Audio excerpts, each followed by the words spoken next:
Good morning, Dr. Yani. Today we are going to present assignment 1. For our group, we have chosen the title, which is a comparative analysis of bonding in ceramic matrices, fuselage panels, and polymer aircraft seats. Our functional components are fuselage panels and aircraft seat. For the material are ceramic and polymer.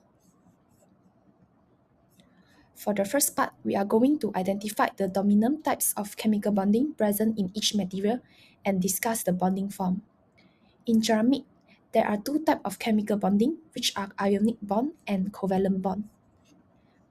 We know that ionic bond occurs when one atom loses electron to form positively charged cation and another atom gains electron to form negatively charged anion. For example, in ceramic, which is aluminum oxide, two aluminum atoms will lose its 3 valence electron each to form aluminum 3 cation and 3 oxygen atoms going to gain 2 electrons each to form O2 negative anion. The ions of oppositely charged are then held together by strong electrostatic forces of attraction. The second type are covalent bond. Covalent bond occurs when the sharing of electron between atoms to form strong directional bonds. For example, in silicon carbide, each atom of silicon has 4 valence electrons, while each atom of carbon has 4 valence electrons too. Each silicon atom going to share 1 electron with 4 carbon atoms, and each carbon atom will share 1 electron with 4 silicon atoms to form 4 single covalent bonds. In polymer has 3 types of chemical bonding. The first type is covalent bond.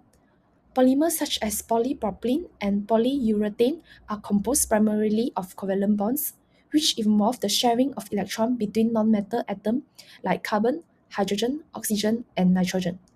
Carbon atoms, which has 4 valence electrons, will form lone chain by covalently bonding to other carbon atoms. In polypropylene, each carbon atom in the backbone shares electrons with adjacent carbon atoms and hydrogen atoms to create a stable chain. These covalent bonds are strong and give the polymer its chemically stability, forming the skeleton of the materials. The second type is hydrogen bond. Hydrogen bond is a type of weak secondary bonding that occurs when a hydrogen atom, already covalently bonded to an electronegatively atom like nitrogen or oxygen, is attracted to another electronegative atom in a nearby molecule. In polyurethane, hydrogen bonding typically occurs between the NH and the CO groups of adjacent chain. This bonding does not involve actual electron transfer, but result from electrostatic attraction between the partial charges. For example, hydrogen, which is the partial positive charges, attracted to the oxygen, which is the partial negatively charges. Although hydrogen bond is weaker than covalent bonds, the hydrogen bonds actually help hold polymer chains together more firmly, increase the mechanical strength and the thermal resistance of the material. The third one, which is the last one, is the van der Waals forces. Van der Waals forces is the weak attraction that arises from temporary shift in electron distribution, creating instantaneous dipoles that induce further dipoles in neighboring chains. Van der Waals forces are the primary intermolecular force that holds the polymer chains together in the solid state. This interaction contribute to the flexibility, melting point, and softness of the material. Good morning, Doctor. I'm Lim Jia, and today I will present on the influence of atomic and molecular bonding types on the performance characteristic of two critical aircraft components, which are ceramic matrix composite fuselage panels and polymer composite aircraft seat. We will examine how primary and secondary bonding mechanisms dictate key material properties. At the foundation of material performance are interatomic and intermolecular forces. Primary bonds, such as ionic and covalent bonds, are characterized by high bond energy, providing structural integrity, strength, and thermal stability. Secondary bonds, including van der Waals forces and hydrogen bonding, are lower in energy and govern properties like flexibility, toughness, and environmental interaction. The strategic combination of these bonding types allow material engineers to tailor properties for specific application. In aerospace, this balance is critical for achieving optimum durability, safety, and functionality. Our analysis begins with mechanical strength and electrical conductivity. First, ceramic matrix composite or CMC for fuselage panel. The dominant ionic and covalent primary bonds confer very high compressive strength and exceptional thermal resistance. However, the directional nature and strength of this bond limit dislocation motion, resulting in high hardness but low fracture toughness and brittleness. They are strong like a diamond, but they don't bend or stretch. Electrically, this type bond lock electrons in a place, making CFC as an excellent insulators. This is actually a bonus. It makes them perfect for shielding sensitive avionics from electromagnetic interference. Conversely, for polymer composite used in seating, strength derives from the covalent bonded backbone of long-chain molecules. This provides considerable tensile strength and toughness. The presence of weak secondary bond between polymer chains permits viscoelastic deformation under load, which is crucial for energy absorption during dynamic events. Under load, like in a crash, this bond can stretch and realign, allowing the seat to deform and absorb huge amounts of energy to protect you. A noted trade-off is the potential for crack deformation under sustained static loads. Like CMC, polymers are electrical insulators due to the absence of free charge carriers and their electrons are tightly held. Finally, let's talk about effect on thermal conductivity and corrosion. For CNC for CNC fuselage panel, thermal conductivity can be high because heat vibrates easily through their rigid covalent network. This is great for spreading heat, making them act as a thermal barrier to protect the airframe. And when it comes to corrosion, they are champions. The stable covalent network impart outstanding chemical inertness and high temperature oxidation resistance, making them ideal for harsh aerodynamic and propulsion environment. For polymer seed is the opposite story. The weak secondary bond between molecules creates a messy tangled network that scatters heat vibration. This gives them very low thermal conductivity as they are good thermal insulators, which is why the seed doesn't feel freezing or boiling from the cabin temperature. However, these same weak intermolecular forces present a vulnerability which is susceptibility to environmental degradation. Exposure to ultraviolet radiation, moisture, chemical solvent, and thermal cycling can penetrate the structure, disrupt this secondary bond, and lead to a reduction in mechanical properties over time. This causes the polymer to weaken, become brittle, or discolor over time.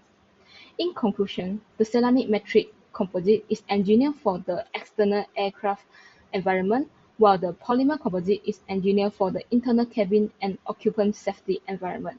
That's all from me. Thank you. Good morning, everyone. I'm Chongmin Yan. Today, I will present pros and cons for analysis for two aerospace materials, which are ceramic matrix composites for fuselage panels and polymer composites for aircraft seats.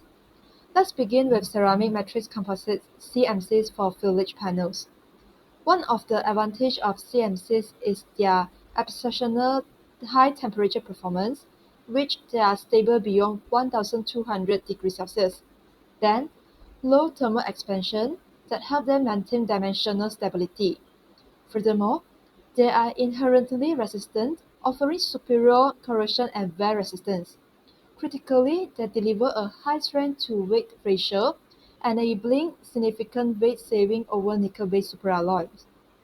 Finally, they promise a long service life with excellent factory resistance, reducing maintenance cycles under intense thermal and mechanical stress. However, the cons are significant: brittleness and low impact toughness, risking catastrophic failure from sudden impact. This relates directly to limited damage tolerance, which, once a crack initiates, it can propagate rapidly. Economically, they suffer from very high production costs and high embodied energy due to complex, energy-intensive processing. Furthermore, there are difficulty in machining and repair makes in-service modifications or fix extremely difficult. All this is compounded by significant quality control challenges, where it is hard to detect defects can render a very expensive component unsafe.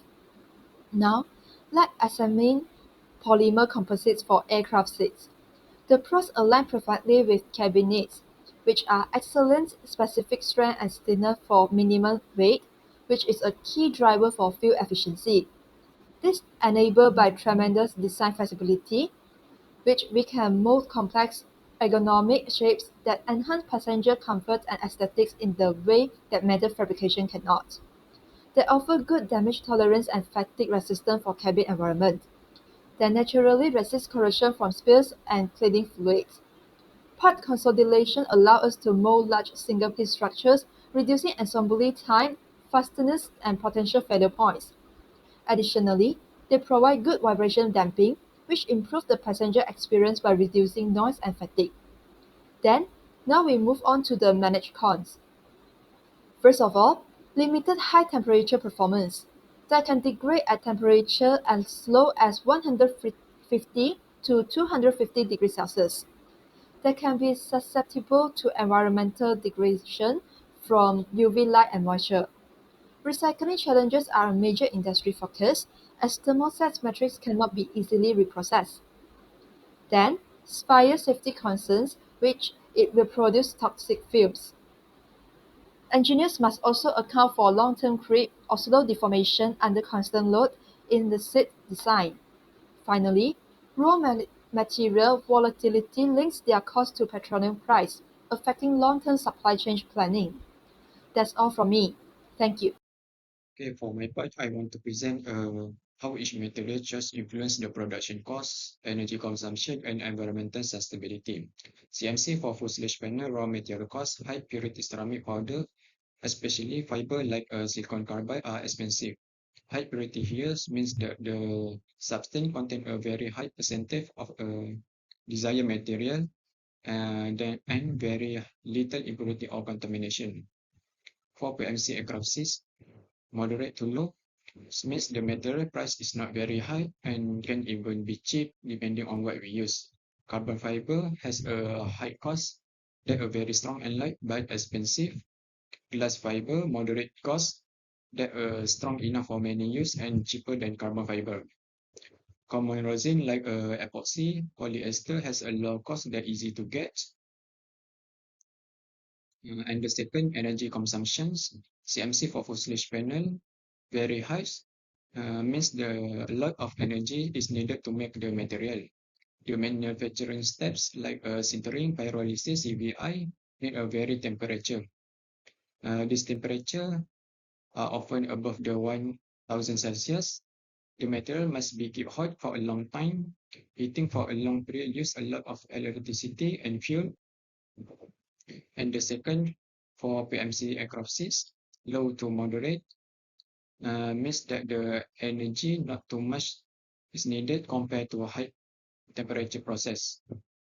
During temperature is low, basically below the 200 Celsius, no need for extremely high heat. Energy is mainly used for the mixing the material, heating, mold, and even curing. So that the process use a normal industrial heating, not extreme heat. So the energy consumption stay low and moderate. And the third, the environmental sustainability, CMC for fuselage panel, very poor recyclability means that the CMC components are almost impossible to recycle due to their refractory nature and chemical stability. Means that they cannot withstand a very high temperature and don't melt, and chemical stability, they don't break down or react easily. Because of this, they cannot be reused and reshaped. And then for PMC aircraft seats, challenging but improving means that the recycling this material is difficult, but better solutions are being developed. For thermoset PMC, like epoxy, don't make when the heat, so they are hard to recycle, can still be reused or other purpose, and when to produce the energy. So for the thermoplastic PMC, made when the heat, so they can be recycled and reshaped easily, more environmental friendly, so that all PMC are hard to recycle. Newer thermoplastic PMC are much easier to recycle. This makes them better to sustain aircraft interior.